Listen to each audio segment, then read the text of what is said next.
사랑하는 형제자매 여러분, 주님의 평화가 여러분과 함께 하시기를 빕니다.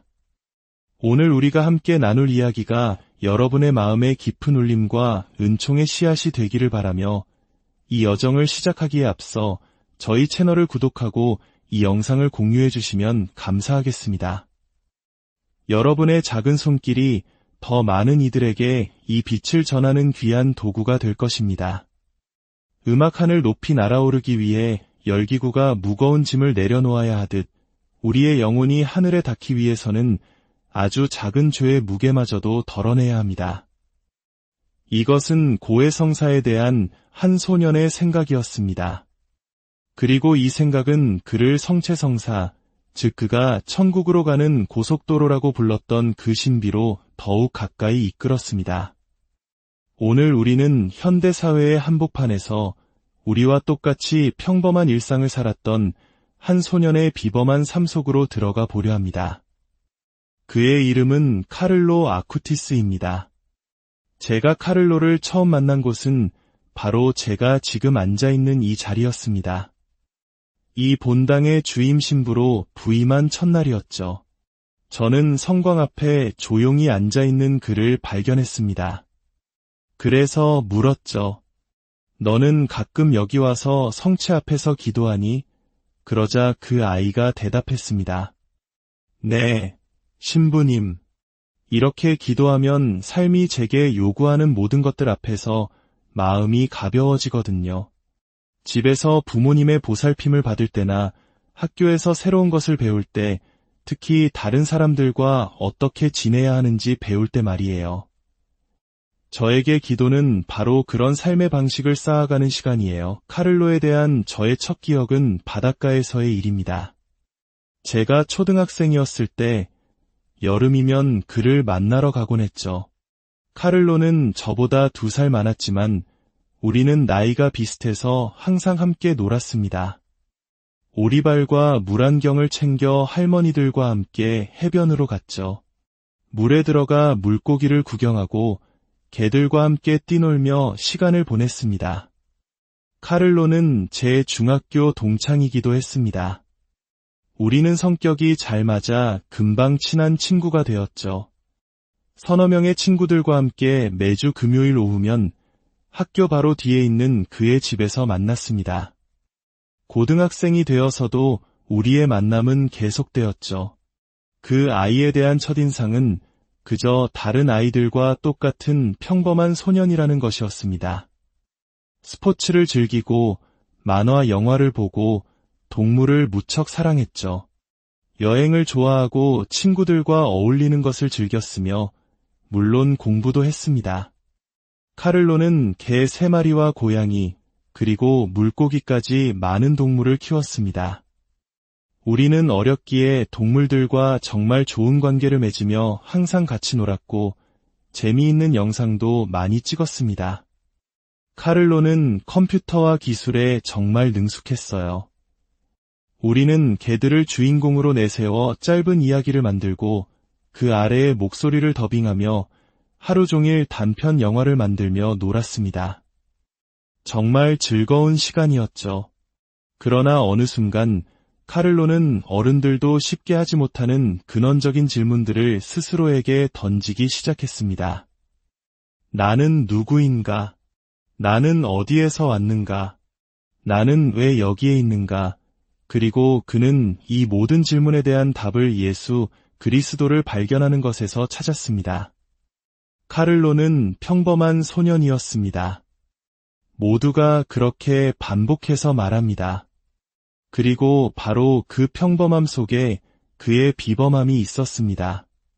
그는 자전거를 타고 손에는 묵주를 쥔 채 온 동네를 누비며 주변 세상을 탐험했습니다. 그의 마음은 언제나 다른 이들과 나누고 헌신하려는 의지로 가득 차 있었습니다. 런던에서 태어난 그는 어린 시절 밀라노로 이주하여 평범한 학창 시절을 보냈습니다. 그는 산타마리아 세그레타 성당을 꾸준히 다니며 기도 안에서 그리고 다른 이들과 함께하는 시간 속에서 평화를 찾았습니다. 아주 어린 나이부터 교리교사로서의 경험을 시작했고 매번 새로운 방식으로 그리스도교와 성체성사의 신비를 젊은이들에게 전하려 노력했습니다. 젊은이들은 그를 따랐고 자신들의 삶에 있어 중요한 안내자이자 기준으로 그를 인정했습니다. 카를로의 마음속에서 교회는 침묵과 기도, 그리고 성체 조배를 통해 세상 밖으로 가지고 나갈 삶의 방식을 배우는 원천이었습니다. 저는 그에게서 성직자가 되려는 성향을 본 적이 없습니다. 그는 그저 신선하고 활기찬 방식으로 그리스도인으로 살고 싶어하는 젊은이였습니다. 그리스도에 대한 그의 사랑은 구체적인 행동, 일상적인 행위로 나타났습니다. 영적으로는 다른 사람들을 위해 기도하고 그들을 위해 고통과 희생을 봉헌했습니다. 묵주 기도를 바치고 자신의 간식을 포기하여 갖지 못한 이에게 나누어 주거나 가난한 이들을 위한 무료 급식소를 돕기 위해 용돈을 모으는 등 구체적인 사랑의 실천으로 이어졌습니다. 그는 다른 이들의 필요를 직감하고 그들이 요청하기도 전에 먼저 다가가 문제를 해결해 주려는 놀라운 능력을 가지고 있었습니다. 그의 행동은 그가 어떤 사람인지를 보여주었습니다. 만약 당신을 도울 수 있다면 그는 모든 노력을 다했을 겁니다. 예를 들어 제가 중학교 졸업 논문을 준비할 때 그는 제게 주제가 무엇인지 물었고 발표 전날 제가 부탁하지도 않았는데 완벽한 파워포인트 발표 자료를 만들어 왔습니다. 제가 괜찮다고 신경 쓰지 말라고 했는데도 말이죠. 그는 자신의 공부할 분량이 많았음에도 불구하고 단 하루 만에 저를 위해 그 발표 자료를 만들어 주었습니다. 이것은 그가 얼마나 많은 면에서 모범을 보였는지를 보여주는 작은 예에 불과합니다.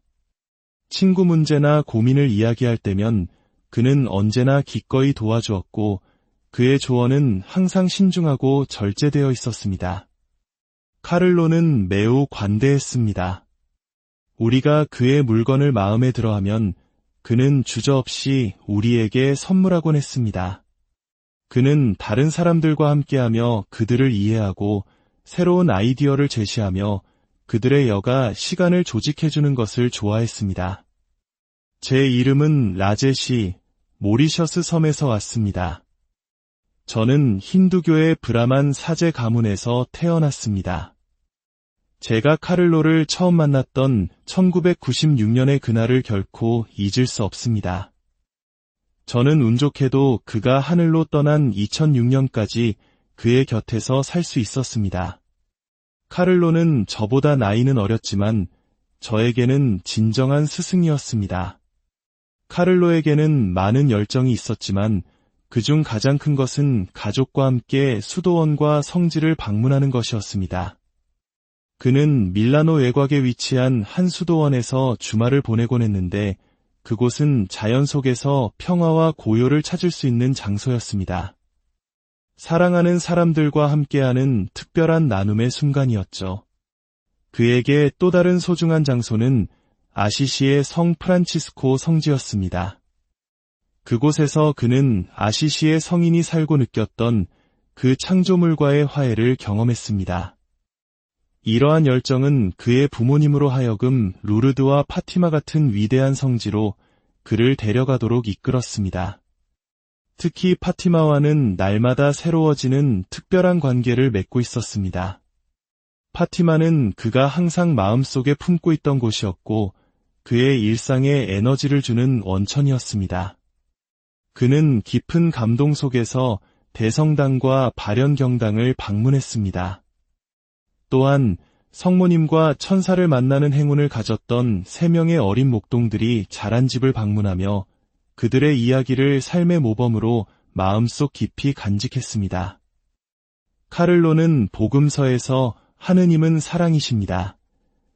라는 성 요한의 구절을 읽었습니다. 그리고 그 사랑의 하느님은 형제들 안에서 그 하느님을 사랑하는 구체적인 행동으로 전환되었습니다. 그는 가족, 친구, 친척 모두를 참여시키려 노력하며 말했습니다. 불필요한 것을 탐하지 맙시다. 교회라는 공간은 그에게 원천이었지만 그것은 성직자로서의 직무를 상상하는 공간이 아니었습니다.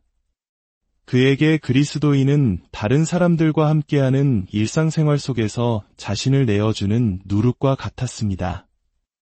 그는 자신의 그리스도적 누룩을 세상에 퍼뜨리는 것을 매우 중요하게 생각했습니다. 그를 알게 된 사람들이 그의 삶을 통해 신앙에 대해 질문하기 시작했다는 사실 자체가 그를 둘러싼 사람들에게 깊은 성찰의 계기를 주었습니다. 길모퉁이에서 만난 가난한 사람에게 주기 위해 자신의 간식을 기꺼이 포기하는 소년을 만나는 것은 흔한 일이 아니었기 때문입니다. 그의 영적인 태도는 사회적인 행동으로 변모했습니다.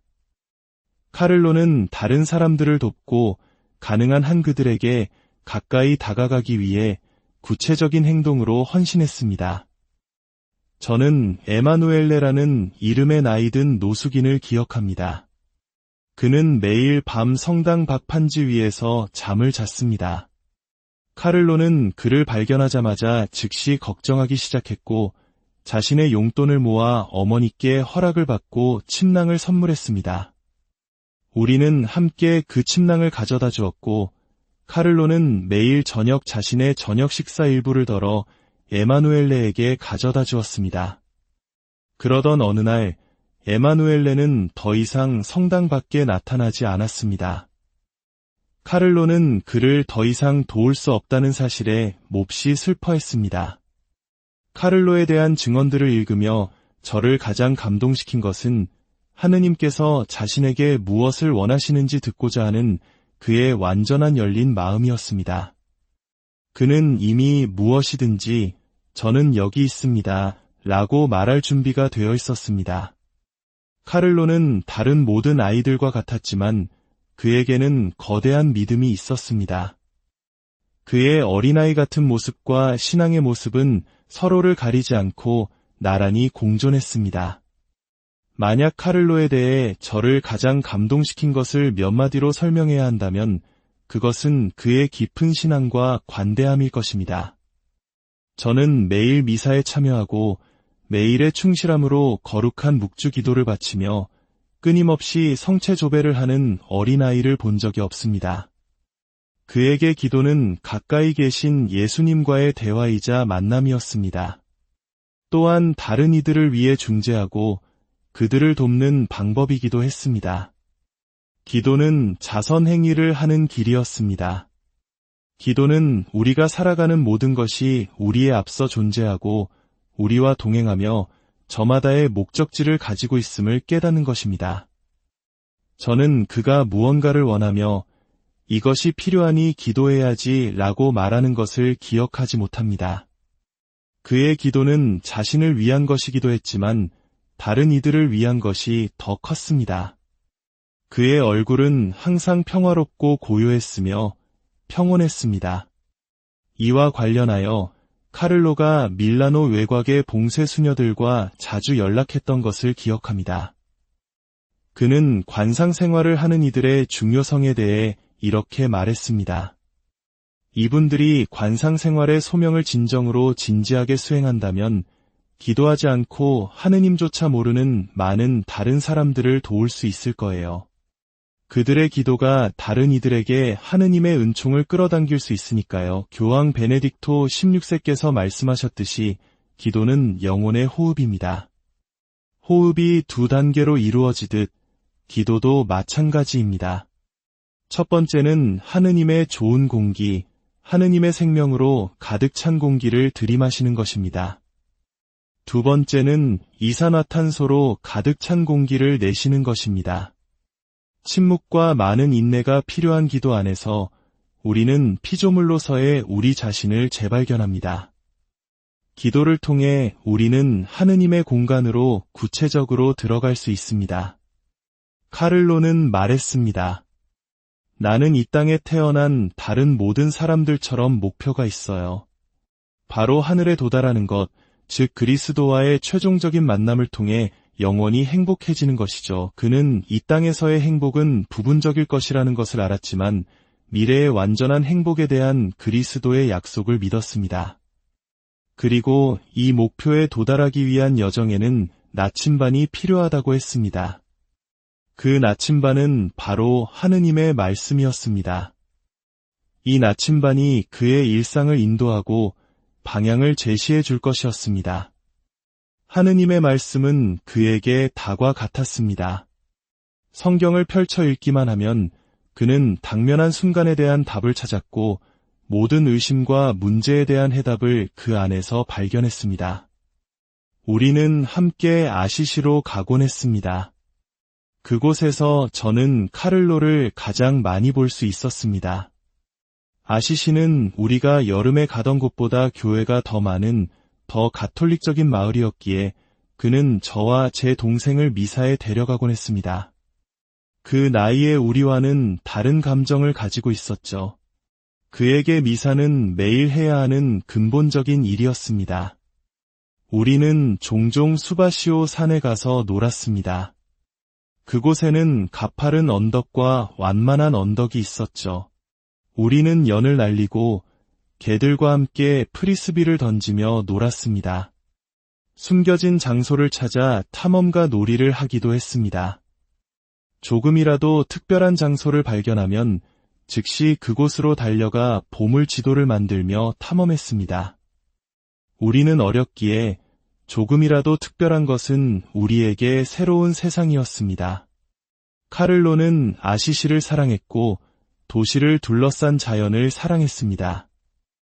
또한 골목길을 헤매며 그의 성찰과 기도의 순간을 특별하게 만들어주는 장소들을 찾는 것을 즐겼습니다. 그는 아시시의 성 프란치스코를 기억하는 대성당의 웅장함에 매료되었고 수많은 순례자들의 목적지인 성녀 키아라 성당의 아름다움에 감탄했습니다.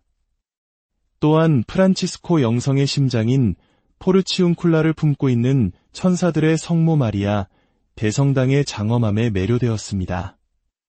하지만 종종 그는 산토 스테파노 성당처럼 더 작은 장소에 머물며 내적 성찰을 위한 평온함을 찾았습니다. 오늘날에도 아시시에는 카를로의 존재가 그의 삶을 기억하는 여러 현실 속의 증거로 남아 있습니다. 산타 마리아 마조레 본당의 오라토리오는 바로 카를로의 이름으로 봉헌되었습니다. 기도는 우리가 항상 하느님의 시선 아래 있으며 우리 안에 우리 앞에 그분의 얼굴이 있고 그 얼굴의 눈이 결코 우리에게서 멀어지지 않는다는 사실을 인식하는 것입니다. 우리는 오직 주님을 찾기 위해 수도원에 들어옵니다. 그리고 이 여정을 함께 나누는 다른 자매들과 함께 그분을 찾습니다. 매일 함께 사는 자매들을 끌어안음으로써 우리는 온 교회와 온 세상을 끌어안는다는 것을 압니다. 진정으로 나 자신을 실현하기 위한 유일한 방법은 내 자신 밖으로 나와 다른 사람들에게 나를 내어주는 것입니다.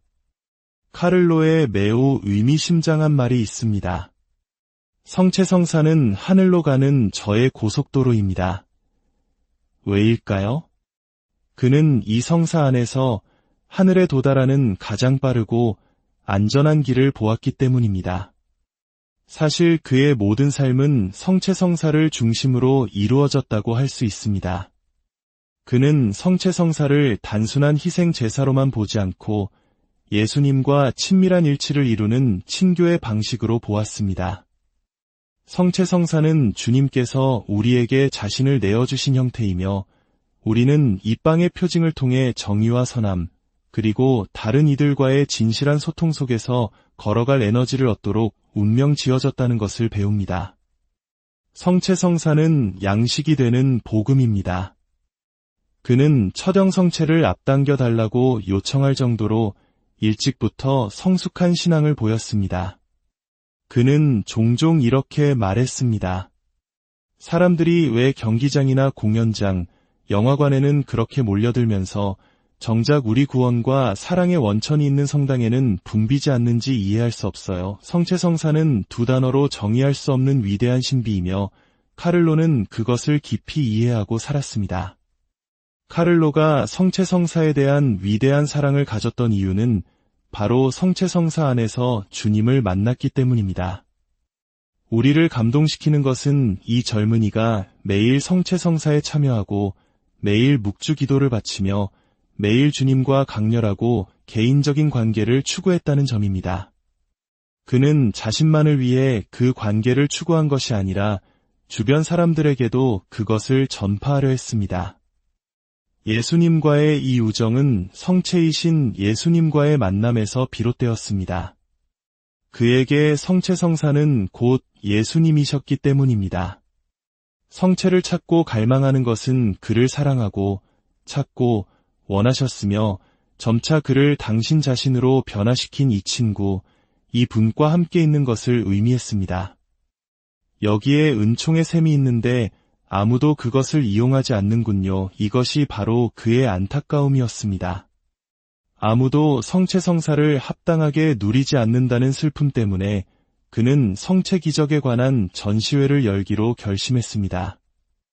이 전시회는 큰 성공을 거두었고 오대륙으로 퍼져나가 파티마, 루르드, 산티아고 데 콤포스텔라와 같은 가장 큰 성지들을 순회했습니다. 그가 직접 기획한 이 전시회는 수세기 동안 일어난 크고 작은 성체 기적들을 이야기하는 패널들로 구성되어 있습니다. 가장 유명한 기적 중 하나는 란치아노의 기적입니다. 우리는 지금 약 1300년 전 그 표징이 일어났을 것으로 추정되는 장소에 있습니다. 모든 표징은 문제에서 비롯됩니다. 병자를 고치셨던 예수님처럼 육체적인 문제일 수도 있고 내적인 문제일 수도 있습니다. 당시 이곳에는 동방에서 온 바실리오의 수도 공동체가 있었는데 한 수도사가 신앙의 위기를 겪고 있었습니다. 우리 모두처럼 믿음은 항상 유혹을 받습니다. 우리는 작은 빵 조각과 포도주를 보지만 그것이 그리스도의 몸이고 그리스도의 피라고 믿습니다. 그러나 감각이 항상 이성을 돕는 것은 아니며 종종 믿음은 시험에 듭니다. 어느 날 미사 중 그 수도사가 성체 위에 이는 내 몸이다 라고 말하고 성작 위에 이는 내 피다라고 말한 후 그는 자신의 손에 신선한 살 한 조각이 놓여 있는 것을 발견했습니다. 그리고 성작은 피로 가득 차 있었습니다. 머리로 믿는 것과 실제로 그리스도의 몸과 피의 표징 앞에 서는 것은 전혀 다른 차원의 문제입니다. 그 순간 그 사제의 믿음은 다시 불타올랐습니다.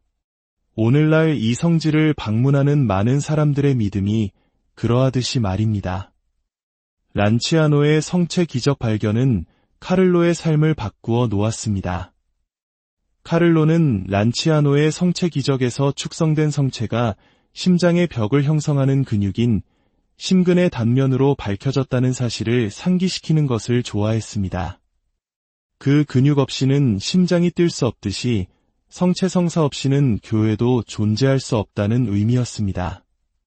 1970년 시에나 대학의 조직학자인 리놀리 박사가 주교님의 허락하에 우리가 무엇을 보관하고 있는지 과학적으로 검증하기 위해 이곳을 찾았습니다.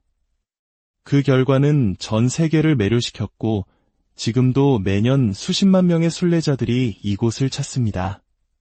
검사 결과 그 살은 인간의 살이었고 피 또한 인간의 피였습니다. 혈액형은 AB형으로 토리노의 수위에 묻은 혈흔의 혈액형과 동일했습니다. 또한 그 살은 몸의 어떤 부위도 아닌 바로 심장의 단면이었습니다. 분석 결과 살과 피 모두 신선한 상태였습니다. 주님께서는 심장의 단면이라는 표징으로 당신 자신을 드러내 보이셨습니다. 심장은 사람들에게 생명을 주기 위해 피를 펌프질하는 곳입니다. 이는 순수한 과학적 측면을 넘어서는 깊은 의미를 담고 있습니다. 오늘날에도 성체 기적들은 우리가 주목해야 할 경고입니다. 최근 주님께서는 멕시코의 틱스틀라, 아르헨티나의 부에노스아이레스, 폴란드의 소콜카와 레그니차 등에서 또 다른 성체 기적들을 행하시며 이 놀라운 현실에 우리의 주의를 환기시키셨습니다. 이 기적들에서도 축성된 성체는 살로 변했으며 정밀한 과학적 검사 결과 란치아노의 성체와 마찬가지로 심근 조직으로 구성되어 있음이 밝혀졌습니다. 카를로는 성모님에 대한 깊은 신심을 가지고 있었습니다. 그는 하루 중 가장 멋진 약속은 묵주 기도를 통해 마리아와 만나는 시간이라고 말했습니다. 그에게 묵주 기도는 가장 사랑하는 기도였습니다. 한 번은 우리가 밀라노에서 그를 만났을 때 성당에서 나오다가 우리보다 나이가 많은 10대 소년들을 만났습니다. 그들은 우리에게 묵주를 선물로 주었습니다. 정말 많이 받았죠. 우리는 그 선물에 대한 기쁨으로 함께 기도를 시작했습니다. 그 순간 적어도 저에게는 기도가 놀이처럼 느껴졌지만 카를로에게는 우리와 함께할 또 하나의 이유였습니다. 그는 부모님과 함께 루르드와 파티마 같은 여러 마리아 성지를 방문했습니다. 특히 파티마 성지에서 돌아온 후 그는 깊은 감명을 받았습니다. 그는 수녀님과 신부님으로부터 5월 13일 첫 발현부터 파티마의 메시지 전체에 대해 듣고 성모님께서 무엇을 요청하셨는지 알게 되었습니다. 성모님께서는 사람들이 지옥에 가지 않도록 기도를 요청하셨습니다. 파티마와의 깊은 인연은 카를로가 세상을 떠난 후에도 계속되었습니다. 성지 내의 한 전시관에는 성모님에 대한 카를로의 위대한 신심을 기리는 배낭과 묵주가 그의 젊고 독실했던 삶의 상징이자 기억으로 남아 있습니다. 성요한 바오로 2세 교황님께서는 묵주 기도가 인간 삶의 리듬을 맞춘다고 말씀하셨습니다. 그 안에서 우리는 우리의 사건들과 어려움들을 발견합니다. 그래서 묵주 기도를 바칠 때 우리가 가장 아끼는 사람들, 가족, 그리고 온 인류의 어려움을 봉헌하는 것은 자연스러운 일이 됩니다. 카를로는 파티마의 메시지에 깊이 감명받아 이렇게 말했습니다. 사람들이 지옥과 연옥을 피할 수 있도록 나는 성모님의 이 메시지를 더욱 널리 알릴 것입니다. 그래서 그는 교회가 공식적으로 인정한 주요 발현들을 소개하는 전시회를 기획했습니다. 한 번은 제가 성당에 있을 때 그가 제게 다가와 말했습니다. 신부님, 오늘 아침에 독서대 아래에 있는 저 성모님 상을 보고 깊은 인상을 받았어요. 마리아의 미소가 담고 있는 의미를 한참 동안 생각했어요. 정말 독특한 미소예요. 저는 그에게 말해주었습니다. 카를로, 그 미소는 말로 표현할 수 없는 비밀을 담고 있단다. 하느님의 아들에게 육신을 내어드리면서 그분께 일어난 일은 그분에게 평생의 기쁨이었지만 동시에 말로는 다 표현할 수 없는 신비로 남아있단다. 저는 카를로의 이야기를 그의 전기 작가가 쓴 책과 그의 친척이 쓴 증언을 통해 알게 되었습니다.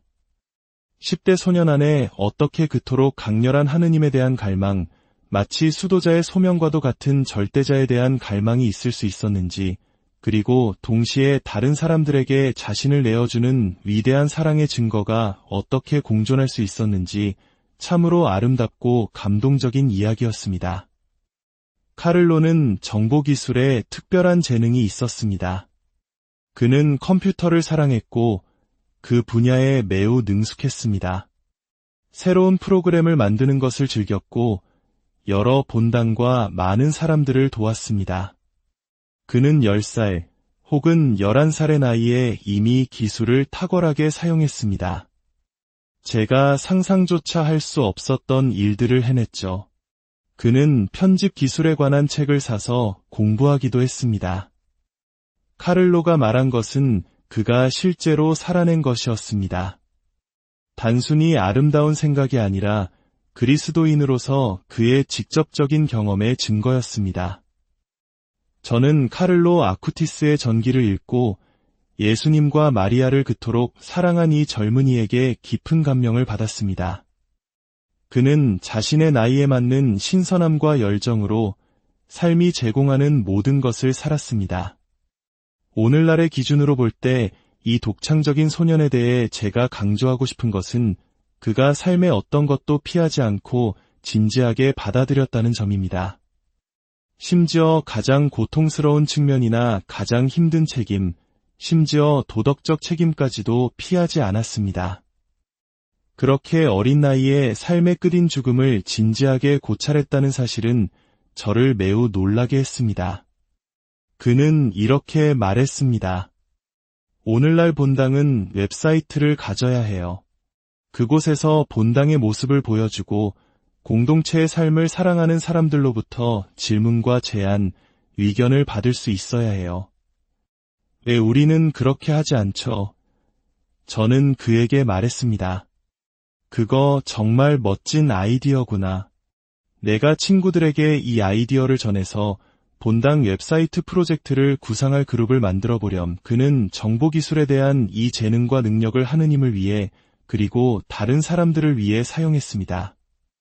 이것이 바로 차이점입니다. 그는 그 재능을 자신을 위해 쓰지 않았습니다.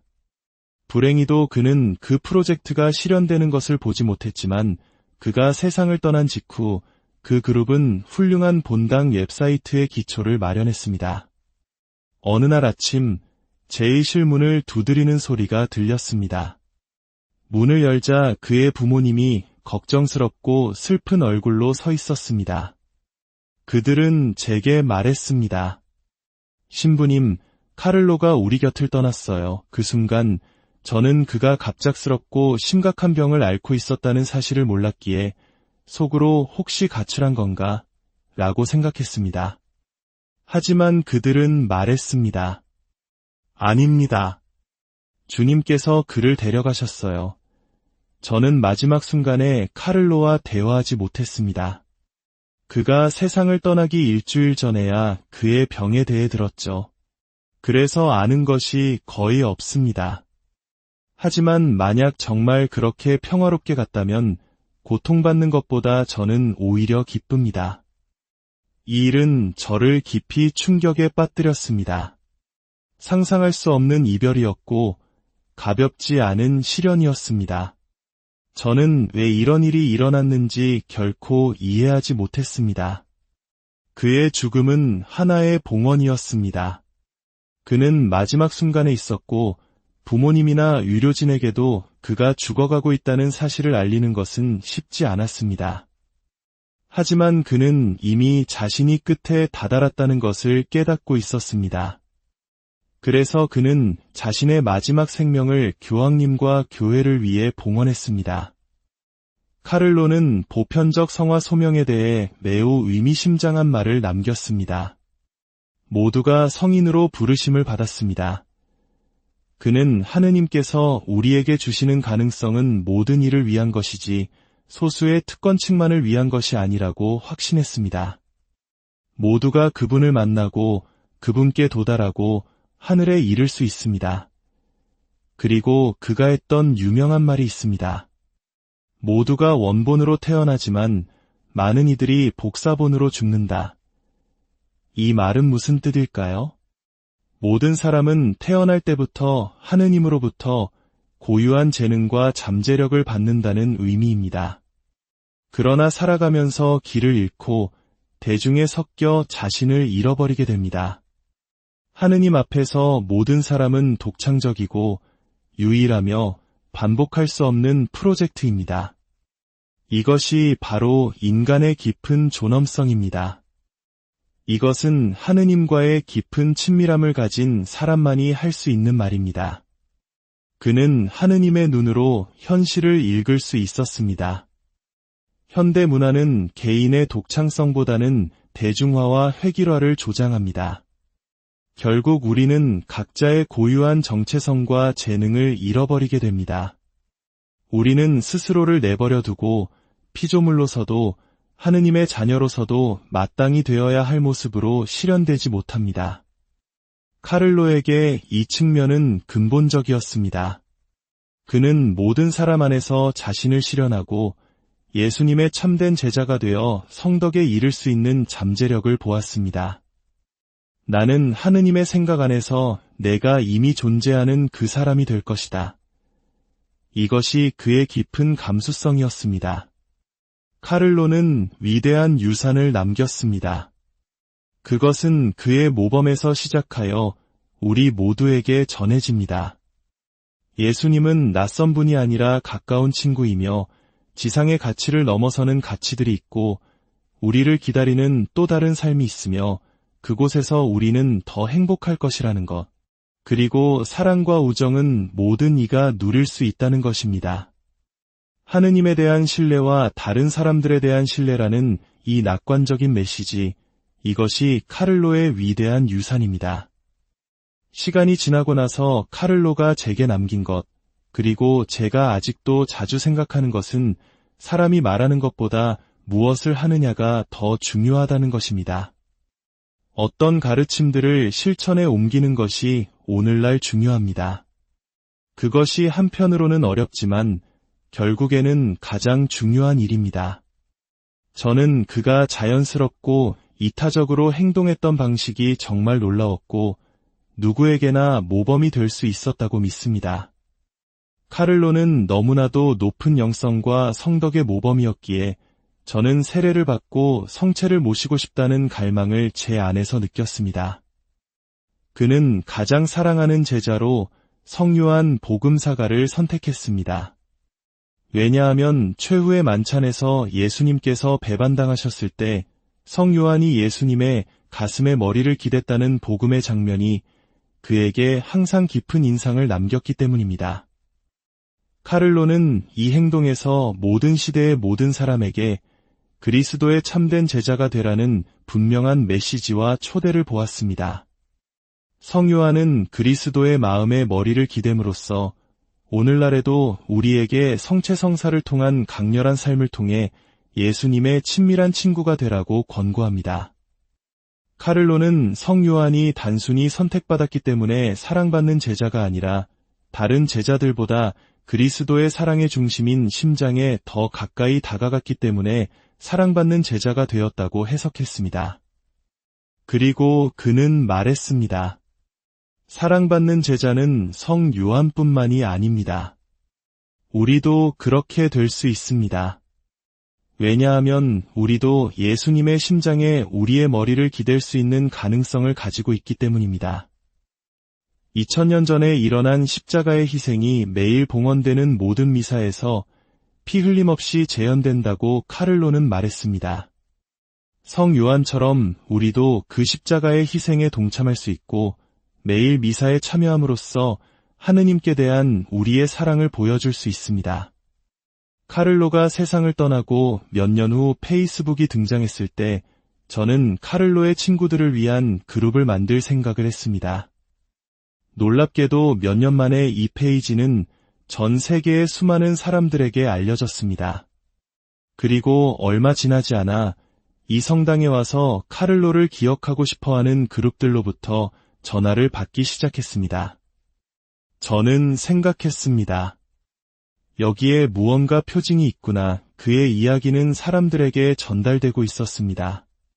사람들은 즉시 카를로에 대한 작고 간단한 전기들을 썼고 저는 그의 동년배들이 자발적으로 이 인물에게 애정을 느끼고 있다는 것을 느낍니다. 그가 했던 일들을 실천에 옮기는 것은 불가능한 일이 아닙니다.